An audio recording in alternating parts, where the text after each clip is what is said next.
everyone, and welcome to Empowering Homeschool Conversations. Thank you for joining us.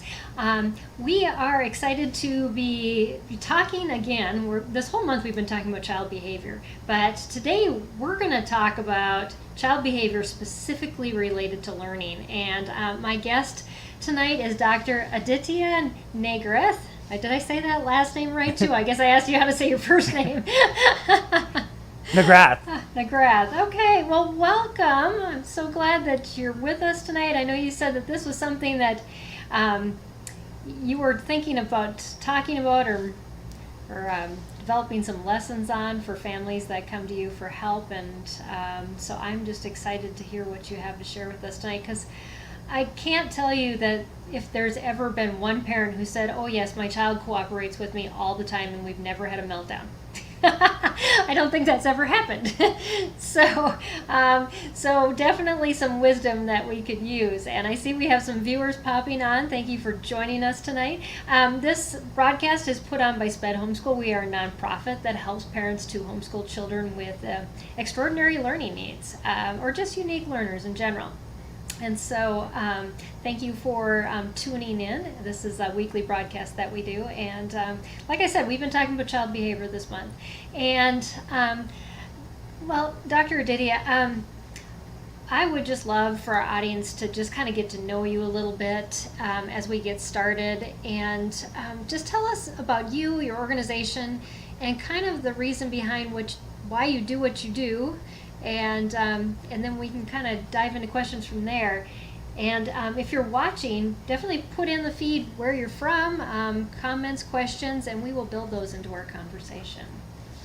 So yes, welcome again. Thank you for having me. Yeah, it's so exciting.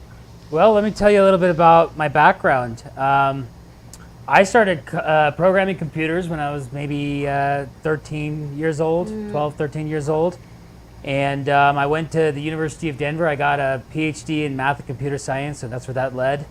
Cool. The focus was in mathematics because when I got into grad school, I chose to focus in mathematics. And basically from there, I started a contract software engineering firm. So after I graduated, we started doing projects for customers like Digidata, Telefonica in Spain, Verizon, Pearson. I can't even remember them all. That was a different life. Right, I know. I've got one of those too. And then in 2016, we decided that we would make a shift. And that came from a conversation that I had with one of my professors.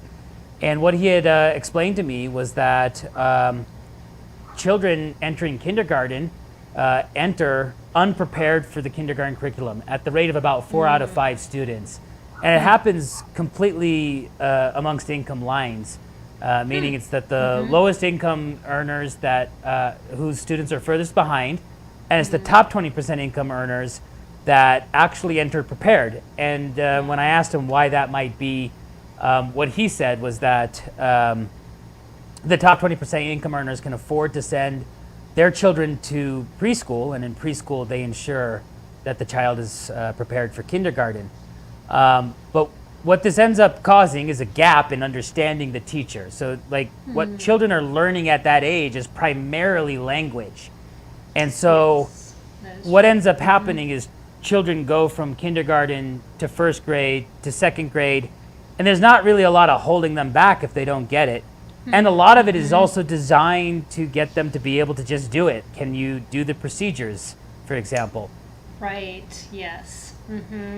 So without that understanding of the language, what ends up happening is that 75% of high school students are not proficient in high school mathematics. We lose most students around algebra, and or even before, fractions, decimals, and percentages is maybe 50, 60%. Half of Americans report math anxiety. Almost half of first and second graders report math anxiety. So it's happening as early as first and second grade because you can't understand the teacher. If you don't understand, Right. you're going to be anxious. Yeah. So what we did was we decided to pull together the latest research in early education science, as well as powerful algorithms that are able to help us understand very quickly what children understand, do not understand. And the result is on average, we were able to teach a year and a half of math over the course of 10 weeks when students are using it about 30 minutes per week. And we've seen that happen over and over again in classroom settings, but we sell directly to parents. One of our big markets is homeschool, and we help the student understand the parent in the homeschool situation so that the parent is always communicating at the student's level, which is what the homeschool parent wants to do anyway. And that helps avoid the math anxiety, because if the student understands, then you don't have the anxiety. Yeah, I love that you talk about anxiety, because our kids don't talk about, I'm anxious about this. It comes out in a lot different ways. And like we're talking about tonight is those meltdowns and those frustrations. And that's what we see. And then we as parents don't interpret it, though, as anxiety. We interpret it as a whole lot of other things. Can you talk a little bit about that, and just, making that mental switch? Because, we're so set on, well, I got to get this information into you. And we become anxious, too, when our kids start to struggle. So it's like it compounds on itself. Yeah, well, I mean, like half the problem is that like the words that we use around mathematics, especially for younger age children, is just kind of non-descriptive, right? So, and the descriptive words that we can use are potentially not understandable for the student. And so, I mean, for mathematics, it's kind of like teaching the colors, where like when you were teaching your student the colors, you showed them red things, like a red truck, a red ball, right? And then they had to learn through inference that what you were speaking about was the color of the object. With mathematics, it's slightly harder. They have to see it, they have to feel it, kind of thing. But it's the quantity that we're speaking about, right? And the operations that you can do with the quantities, like give me 5, give me 4 more. So they have to have those experiences, because when you write it on the piece of paper, 5 plus 4, it's very abstract, right? And if you don't have the underlying understanding of it, then I mean, this is where the anxiety starts, right? That underlying understanding. And then the frustration from the parent, because like if you're trying to explain it to the student or the child and they're not getting it, then maybe that means something about you and the way you're explaining. But honestly, most of the time, if sometimes you try to explain something to a 5-year-old and you just don't have different words, so it's not really anything to be frustrated about. It's just repetition until they finally pick up the inference. Yes, yeah. And I love that you talk about, math with different words, because I remember my own children getting frustrated because I would change the words. Instead of saying add, I would use plus, or a different word, and all of those words mean the same thing. And yet sometimes, especially like for kids on the spectrum, the one word means one thing. And then, to expand it out, well, this word means the same thing. Well, that like blows the whole understanding out of the water. So do you prescribe sticking with scripts, or just using a variety of things until it all kind of comes together? Well, so what we try to do is we try to approach things from the different representations that you would use for the numbers. So for example, the number line, object, etc. And we put them onto the screen. Sometimes we arrange them into 5 grid. So working with your younger children on that basis.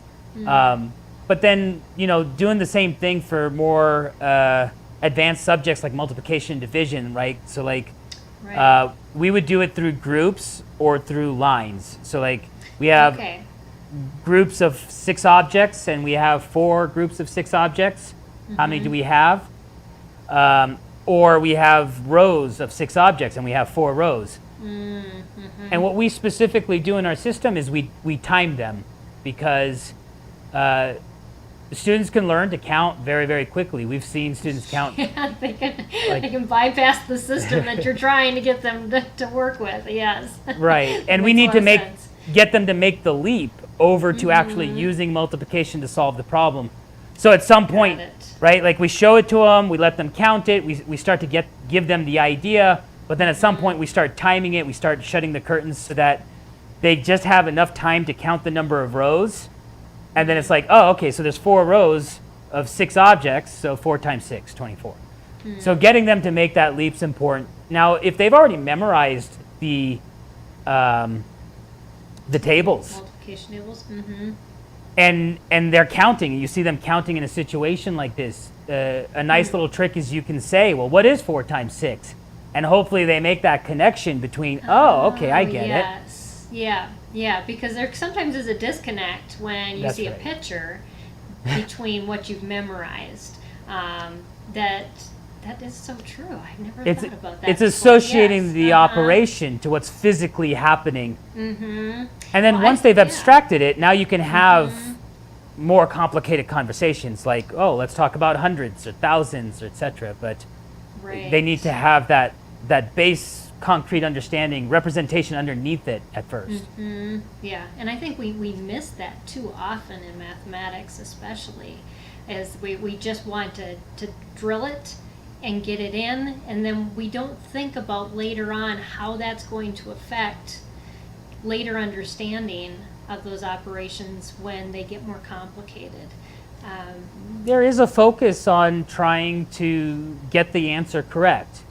And that's kind of one of the main things for this particular topic, is that this idea of correct or incorrect, it might turn into right or wrong. And there's a slight difference, right? Because like there's an emotion associated kind of with wrong Oh, that yeah. that like you want to have a healthy attitude to words, right? So like the way we talk about it in our system is kind of like a basketball hoop. So the child has to take the shot. The parent can't take the shot for the child. So they actually have to think about the problem and play with it. And if the ball doesn't go in, well, the ball doesn't go in. So now if it was basketball and the parent watched the ball not go in, what are you going to say? You're going to say, try again. Even if the Right. child's getting frustrated. But if it's mathematics and the ball doesn't go in, well, we think that somehow we can force it in, right? By oh, well, great here, memorize analogy. this technique, or like, I'm just going to force you to memorize these tables so that you can put the ball in every time. But you're right? Without that underlying understanding, it actually ends up being useless. And this is actually like the worst part about it, because if you don't have the understanding of what multiplication is and you just memorize the tables, and then you get to algebra and you see 4 times x, what does that mean? Right, yeah, that's an even bigger leap to make than the leap that the child would make in understanding the multiplication tables in the first place. Absolutely. And the word problems are the way that we can determine if the student has the understanding. But even then, because we tend to be focused on getting the ball in the hoop, we give them the mnemonic to solve the word problem, which then we don't know if they actually understand or they're using the mnemonic. But I mean, that's really the thing, is that in real life, when the problem shows up on your doorstep, there's more numbers and there is no mnemonic. You just have to realize, oh, these are the two numbers I got to multiply together in order to figure out whatever problem I'm trying to solve. Well, and yeah, that makes you make a really good point, because when we teach children things, that we don't realize that what we're teaching for is that so they can apply it. And instead of just answering the workbook pages, and it more than just math, just anything that we teach, that it's going to be applied. When we teach them spelling, they're going to be writing and they're going to be spelling, and all these other things. And that can lead to huge frustration if all we're doing is teaching for that singular output instead of that multiple faceted output. But so my question is for you then, as a parent who, and you work with parents, how do you get them beyond that it was ingrained in us because we were taught that way. How do you explain to parents it's okay if things get, they don't get it right away, and that, kind of getting them beyond that worksheet mentality? Well, I mean, it is challenging because parents kind of have like an inbuilt motivation to kind of own the child's emotions. And so like we feel like if the child is having an emotion that we don't agree with, which is kind of really the ultimate thing about it, right? I don't want you to feel sad or frustrated or upset or angry. So if they're having an emotion that we don't agree with, now we're going to try to treat that like a fire and put it out. And that's ultimately the worst response you can provide. And the reason why is because it teaches the student that you own their emotions. So they also now start to pick up that you are responsible for their emotions. And, so you hear a lot of that, like, when I was growing up, and also like, on movies, etc. Like you watch teenagers or young adults, and they want to blame their parents for their emotions. Right. Now, the reason why this becomes even more dangerous is because with emotions, if you do not process it and somehow like it gets stuck, right? That's what the PTSD is, potentially speaking, right? Like you don't have a chance to process the emotion or what's happening around you. So you never really accept it, but then you're reliving that emotion throughout the rest of your life. So when you combine those two aspects together, right? You don't own your emotions, but I'm going to repeatedly feel things that are wrong. And so therefore I also feel wrong, right? This is a path that kind of leads to, what people would call mental illness or maybe suicidal thoughts or et cetera, right? And I mean, when we look at, kind of this next generation, the millennial generation, and we see kind of how it's coming together, it kind of makes sense because we've been picking up their emotions the entire time. The whole, I'm going to give them a trophy whether they want or not, is that, right? I don't want you to feel bad. Here's a trophy. Right. Yeah. And that the opportunity to fail is so important.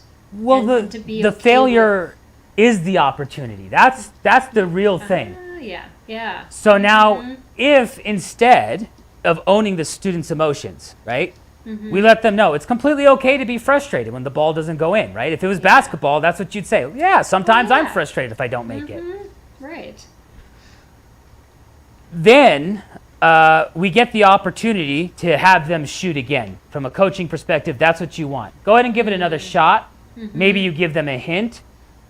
Maybe you give them the why method. That's something we teach. So that's like you let them answer incorrectly, and you ask them why they think that's the right answer. And when they tell you why, you're going to understand what they don't understand. Right. And now you're going to be able to clarify the language. So that makes getting a lot of sense. getting them that helps, but then at the same time, right, teaching them that within the failure is actually the opportunity for success, right? Because it's like the meme of Thomas Edison going around on Facebook, where they're like, I don't remember exactly how it goes, but I found 1,000 different ways not to make a light bulb before I made a light bulb, which is the kind of point of it. Yeah, but it was every time was a learning experience. And every time was a learning experience. Yes, and we have lost that art as a society.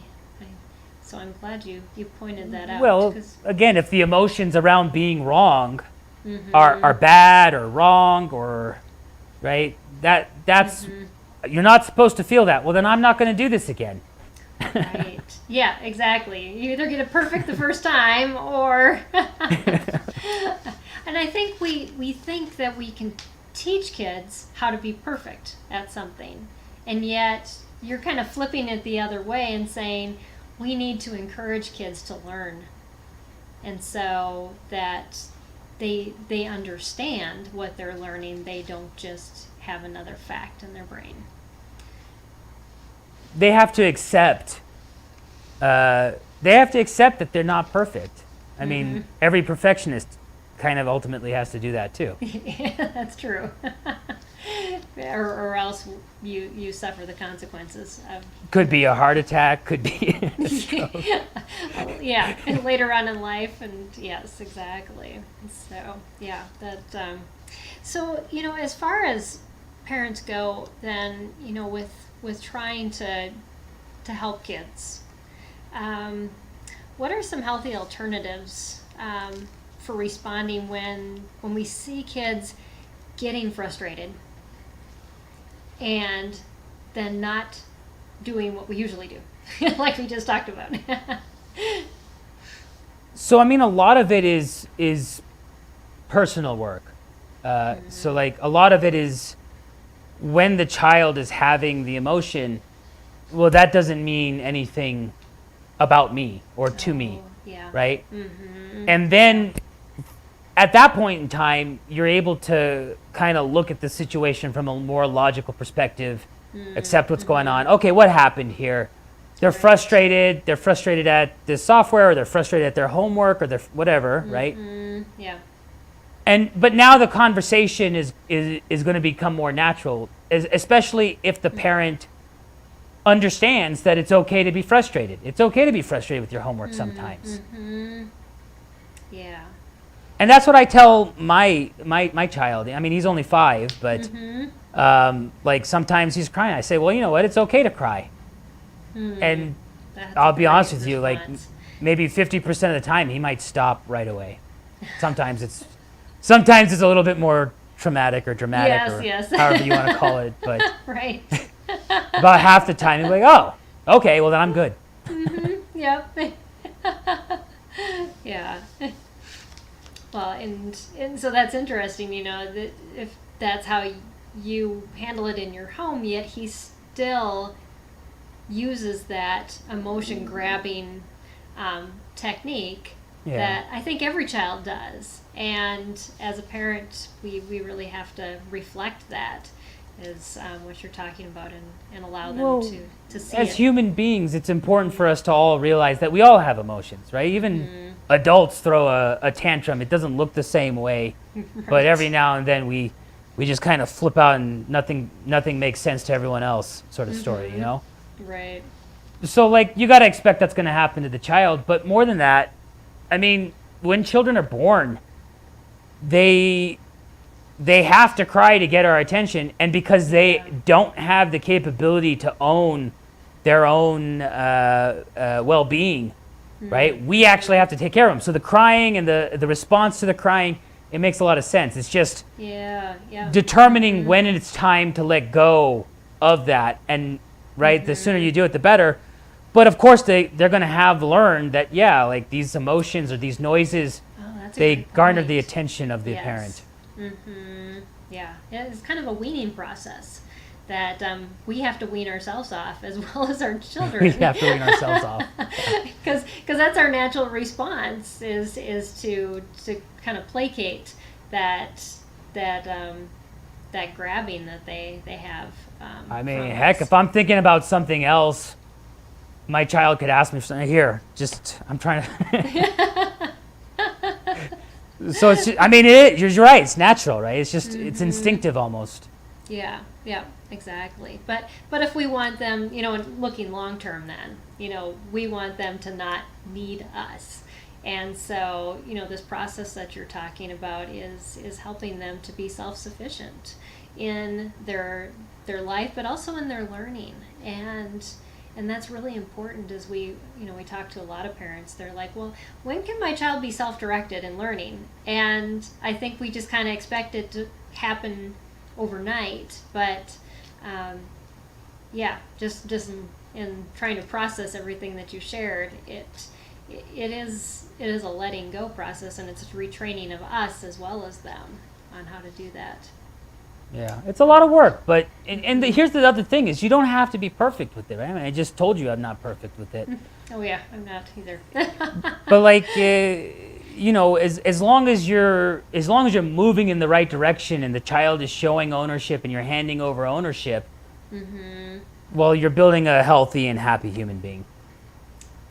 Yeah, it's progress in the right direction, definitely. That's important. So, do you have any research or stories to share with us about, just helping children to understand, their own struggles, but also just in this change of, I guess it's a mental shift in how to learn, especially for parents who have been teaching it the other way, and then their child is still struggling, and so how do you explain that to the child, and then do you have any stories to share with families that have overcome that? Yeah, sure. So, I mean, I think what you're saying is you want to understand how to kind of make the shift from working on mathematics almost as a how do I do it to do I understand? Is that correct?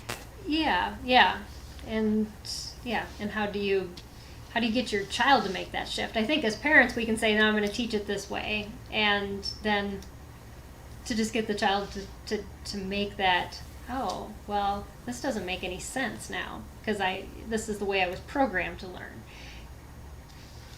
Okay, so now it's like maybe an older student, right? The younger student may not have that problem as much because you get to create that environment. But yeah, I mean, like the problem is that we do kind of get the students into a how do you do it mode, right? So where they're asking the question, how do I solve this, right?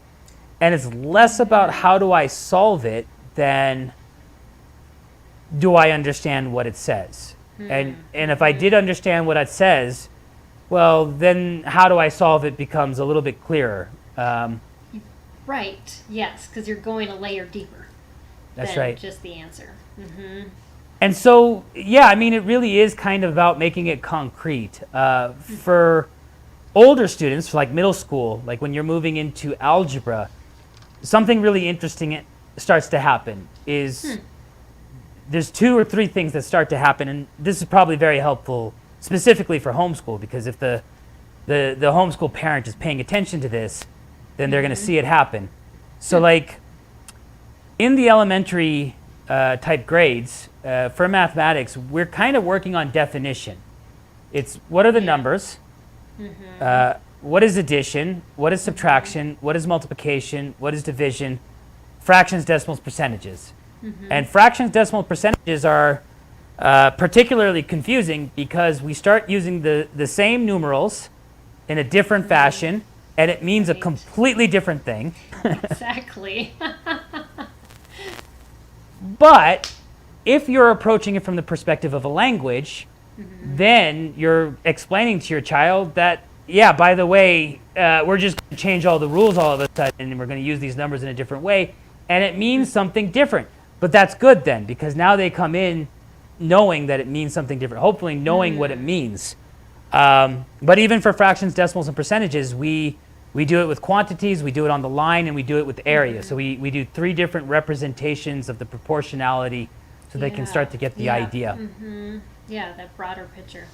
Now, when they move into algebra, what happens is that some of the nomenclature that we used before starts to become more rigid. So for example, the equal sign is where a lot of students have a lot of problems.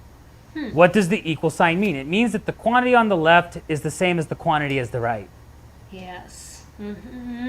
Now, whereas in elementary school, you might write 4 times 7 equals. So some students get the idea that equal means evaluate. Yes, and that's, yep. So then that adds to the confusion when you get into algebra. Right. Now the other part about it is that, so now we're being more rigid about what do the symbols mean, but it is a symbol on a piece of paper, so I have to define that to you. There's nothing innate about this. A lot of people might start to think, well, you don't get this It must mean something about you. There's nothing innate about it, and that's really another important key. But then the next thing is, and this is what we do, is we start to say that actually, because now you're using a written language to communicate mathematics in a more rigid fashion, there are true things you can say and there are false things you can say. Yeah. And you have to be aware of that. So from the elephant learning perspective, we treat at least the introduction to algebra as a game where the student is identifying what's true and what's not true based on what we've written and based on the definitions on the written symbols that we're giving them. Ah, okay. So then they're able to distinguish that.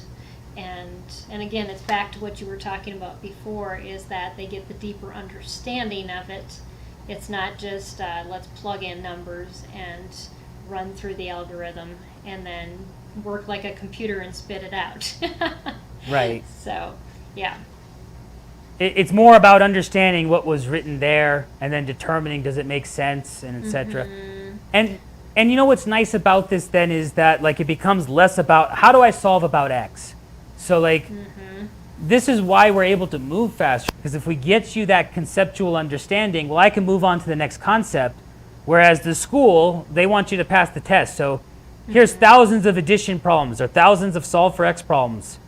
Well, okay. Now by the end of the year, you know how to solve for X, at least from a procedural standpoint, hopefully. Yeah, yeah. But only with the certain instances that you've done and not, yeah. It gives you a broader range the more problems you do, but there's different techniques that they teach, right? Like, you get X by itself, for example, and then there's different tricks that you might encounter. But I also don't get the feeling that a lot of students understand that's what's happening. I think they're trying to do the same thing that they were doing in elementary school. It's like, I got to memorize when to apply this mnemonic. It's impossible. You can't do it. And that's why we lose most of the students right there. That makes a lot of sense. I've never thought about it that way. I have a degree in physics, so I did a lot of math, and it was interesting that that's how I handled math. It was that, and then my son, who just got a degree in engineering, showed me when he was going through more complex math. He's like, well, if you put it in Excel, it'll graph it, and this is what it is. And I was like, oh, that's what it is.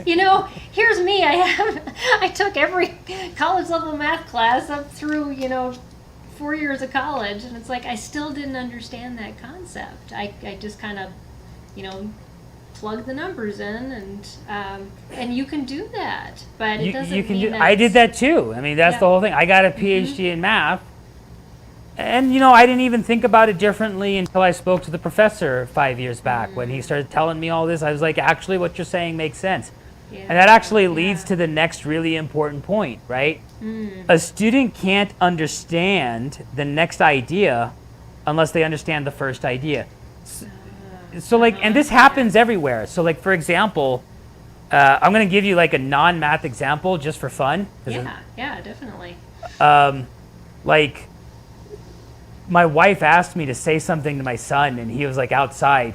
So I went out there and I told it to him, and he started to reject it. He's like, I don't want to do that. I'm like, well, look, I'm just the emissary. And I know he doesn't know what this word is. Exactly. But I look it up. So I looked it up, and Siri said, well, it's a diplomat who is working on a government mission for some blah, blah, blah, blah, blah. And at this point, I'm giving up because I'm going to have to explain to him what a diplomat is. I'm going to have to explain to him what a government is. I'm going to have to, right? So but the same thing is true. You can't understand what an emissary is unless you know about diplomats and government and, Right. Yeah. And like you were talking about earlier, the more complex math that we get into, and when we don't go back and start this from the beginning, then we're just compiling the misunderstanding and the frustration and the meltdowns. They just happen because there's just so many disconnects there that we've created. I'd be emotional too. Think about it. If you or I went to a third-year biochem course, right? we'd get up and walk out. We wouldn't understand anything the professor was saying because we missed 3 years of jargon that we didn't learn. Right. Yeah. But you can't get up and walk out of third grade. Yeah, exactly. And unfortunately, when we remediate, we don't go back to understanding. We just go on to drilling and trying to get. I spoke to a superintendent in, I think it was Illinois, that he said, yeah, you know what we do with the students in 5th grade that are behind is we just teach them the same materials but slower. Oh. And now that I'm talking, like, this is literally what he said. He said, now that I'm talking to you and you've explained this to me, what you're saying makes absolute sense. It's just street smarts. You don't need a PhD to understand. If you don't get addition, you don't get multiplication. There's no way you can understand multiplication without addition. Right. Yep. Mm-hmm. Exactly. But we just teach the same kids the same thing slower. So I don't know if they changed it. That was like 5 years ago. By now, I'm sure he switched this around. Yeah. But that's what our system was designed to do. That's the beautiful part about elephant learning is that we start out behind the student trying to catch up to them, to find their level. So we just come in and then we find out what that level of understanding is, and then we start building them from there. Now, suppose they have a gap. So suppose they have a gap maybe in the 3rd grade, but they're at the 5th grade level. The wonderful part about it is they still had all of those experiences between 1st and 5th grade. Right. Yes. So if we fill that one gap, well, guess what? They just jump straight back to the next gap is what they do. Is they just start floating right up to the next gap. So we see students that are recovering learn 2, 3, 4 years of mathematics within 3 or 4 months. Yeah. I saw the same thing happen with my son with reading. He didn't get the phonics. It didn't click, and the understanding wasn't there, and it just took a really long time. And I didn't want to frustrate him by just only doing that, so I gave him audiobooks. And he was picking up the literature, and he was picking up the nuances of the sentence structures through these things. And when we had to do standardized testing every year in the state that we lived in then, and one year he was a non-reader, and the next year he was reading at college level. Wow. I know. It was amazing. But, we kept working on all those other things. It's just that phonics, the understanding didn't click. So what you're saying is, it is so true. You just have to get those gaps of understanding filled, and they can make incredible strides in any subject. But again, it's the reading, the writing, and the math. Those are the basics of all learning. And we've got to get those right, and we have to make sure that our kids understand them. So I love that. All right. The research shows, actually, that children that do more math, they end up being better writers, readers, and speakers than students that do less.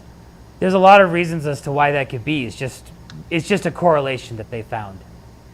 Yeah. Do you have any insight on why you think that's true?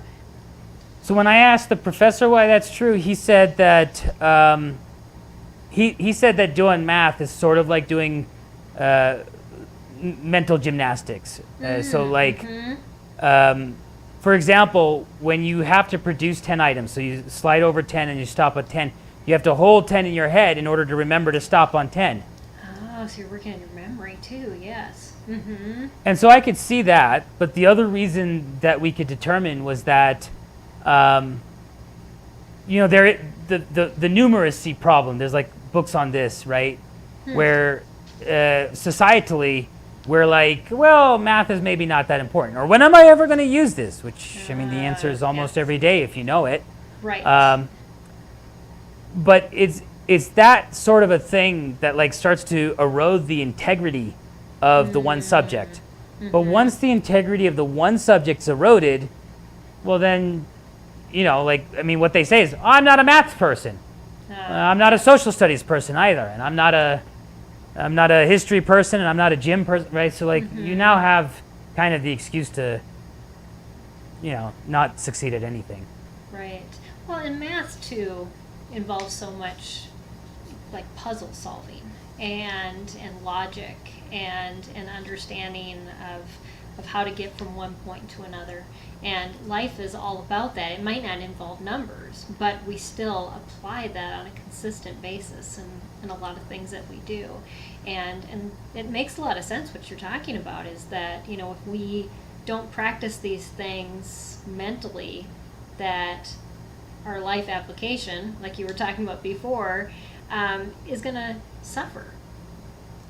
And we'll suffer for our kids, definitely. Yeah, I mean, it's just the way it permeates is just everywhere. So like now that like business is so digitally driven, it's very numerically driven too, right? We're keeping score on everything. So like if you don't have a good grasp of what the numbers mean and how it all works out, and like very quick ability to just look at two things and say, well, if I divide those two numbers, I got, you know, this kind of a ratio, like it's close to 50%, it's close to 30% sort of thing, right? In order to quickly just kind of get an understanding of what you're looking at, right? Because like I look at marketing data now a lot, right? So like marketing's very traditional business. It's all about the numbers. It's all about whether you can get the algorithms to track and to find out who is your target customer, et cetera, et cetera, et cetera. I mean, we all know what Facebook and Google and all these guys are doing. Yeah. And then if you're one of the people that work for those companies, I mean, gosh, then you got to know math, right? You're literally writing the algorithm. Right. Yes, exactly. That's so true. And yeah, we forget that.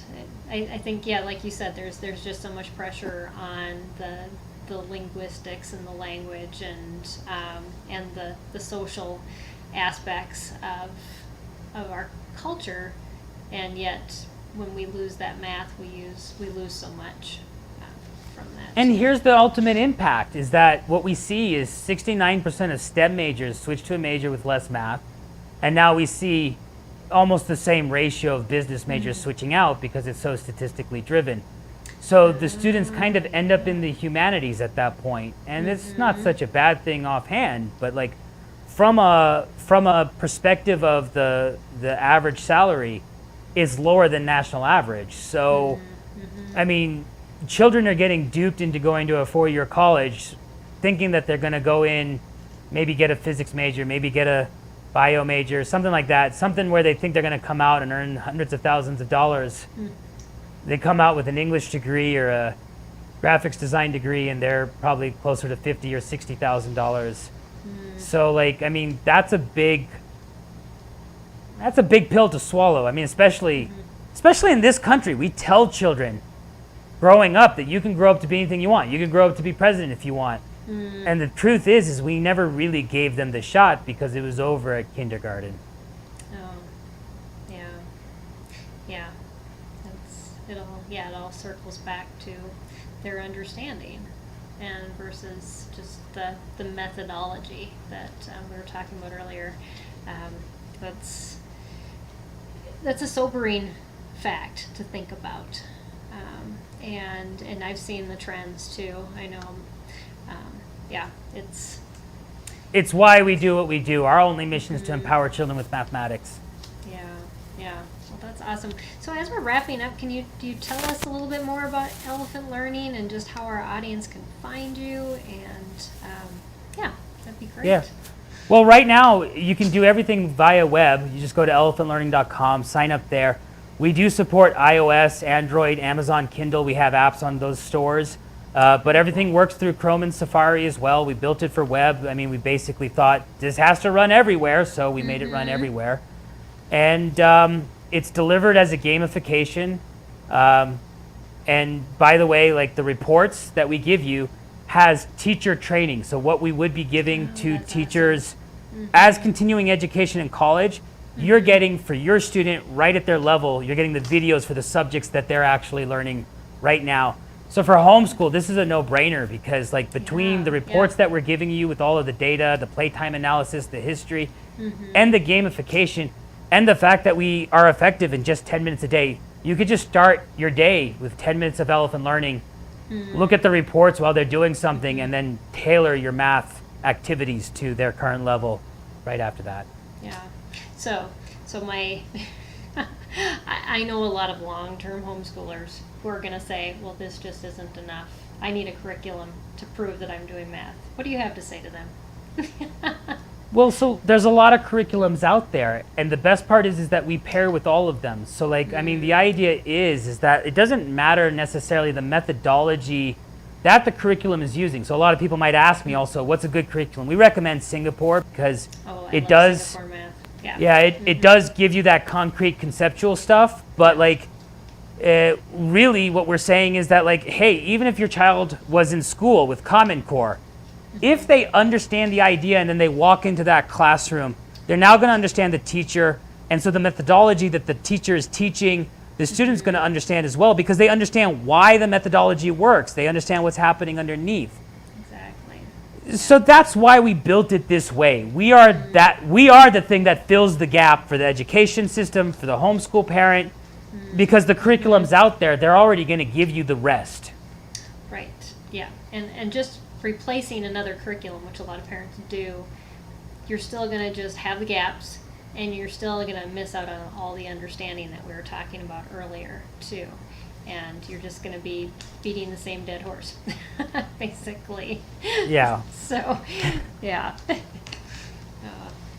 I like that saying, by the way. No, yeah.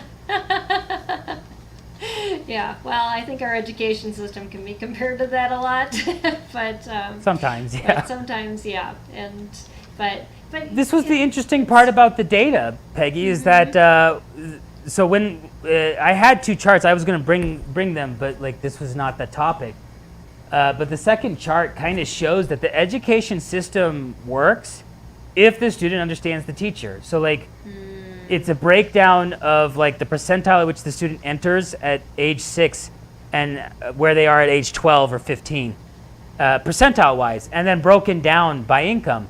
And it's the top income ranges that are kind of moving up. They're not doing great, but they're moving up on average. So that shows you that, hey, well, they came in better equipped to understand the teacher, and so the teacher was able to afford some difference. And I mean, that's important in homeschool as well. Yeah, it truly is. And as parents, we're sometimes really confused about what we're even teaching, because we're just buying the curriculum and expecting the curriculum to do the work, and yet there's that connect that we have to have with the child to make that happen, like you were talking about. Had a question and now it's completely left my mind, but hopefully I'll come up with it. That happens to me all the time. It's been a long day. Yeah, but anyways, so yeah, I've really appreciated all this topic and the conversation around this, because we do get kids that are extremely frustrated, and we expect repeating what we're doing to fix that situation, and yet we're like we were talking about at the beginning. I just I think repetition is a valid strategy. Yeah, but I mean, it's ultimately what the school uses, how we learn math, right? Like, I mean, Right. you and I learned this the same way as everyone else, right? We repeated it until we got it. But there is a better way. That's the story. Is there is a better way. Yeah, and for kids that struggle, I think their brains have you noticed this, that kids who have learning differences actually grasp onto these different teaching techniques much quicker? Well, yeah, I mean, so all children have the capability to learn language.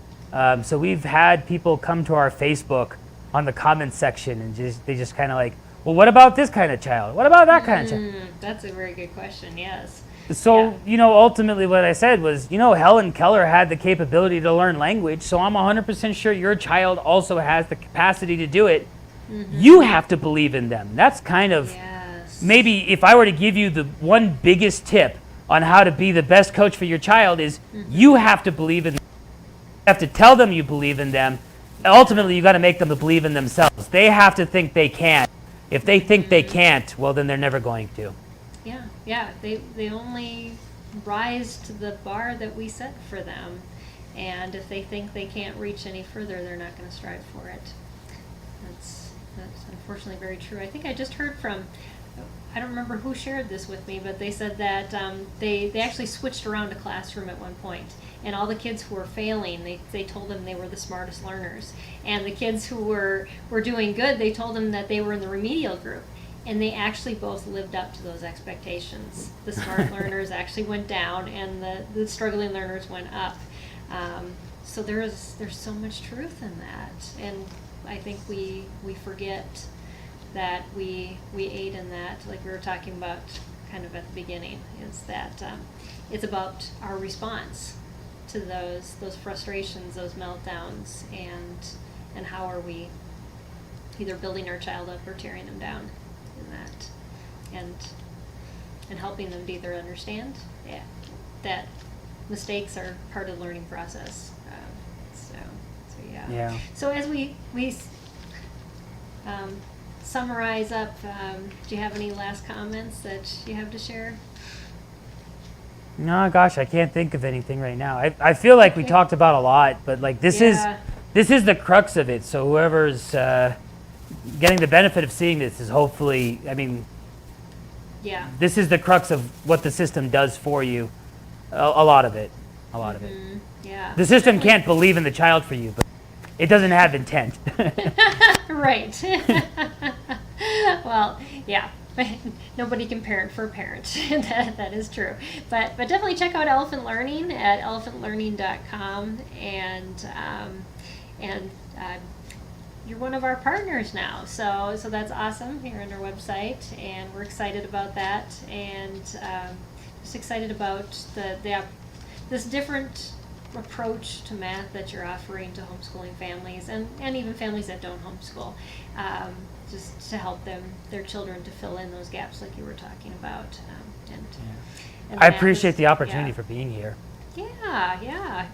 Glad it worked out for both of us on our trips. So, yep, and the internet was good this time. So last time I was broadcasting from a hotel, it was pretty bad. So I'm glad that it worked out well, because Yeah, it's worked out well for both of us, so I'm glad too. Yes, exactly. So, and I just want you viewers to know that we didn't have a sponsor for tonight's broadcast, but this broadcast was supported by viewers like you who donate to our nonprofit, and you can learn more about that by visiting our website at spedhomeschool.com if you'd like to become a donor partner, and continue to support our outreach to parents who homeschool children with exceptional learning needs. So, yeah, well, thanks again, Aditya. I really, really enjoyed this conversation. I always love talking about math, and what a refreshing approach for parents to learn about, because I think we think we're going to fix something by doing the same thing over again, which I guess, what do they call that? Insanity. It's like the definition of insanity or something. Yes, exactly, and we don't realize that we're doing it. So we've got to change things up, and so thank you for opening our eyes to that, and thank you for delving into something completely new with your own career to help so many families. It's got to be rewarding, for sure. I'm just happy that I could use the skills I've picked up over my life to help these students. We've taught over 100,000 years of math. I don't know what the current numbers are. I've been saying. That's awesome. Very cool. Well, for those of you that watch our broadcast on a weekly basis, just know that for the next 4 weeks, I will not be on live. We actually have pre-recorded sessions and interviews with homeschool moms who have just their learning experiences in the first year of homeschooling a child with special needs. It's part of our SPED Homeschool Awareness Month in July that we do every year. So so definitely stay tuned to those premiere videos that will be coming up on our YouTube channel, and check those out. But I'll be back at the end of July when I'm finally back home after being on the road for 6.5 weeks. That'll be nice. But until then, thanks everybody for joining us. Thank you again, Dr. Aditya, and we we appreciate you joining us tonight, and we'll see you all next time. Thank you. Yeah, bye everybody.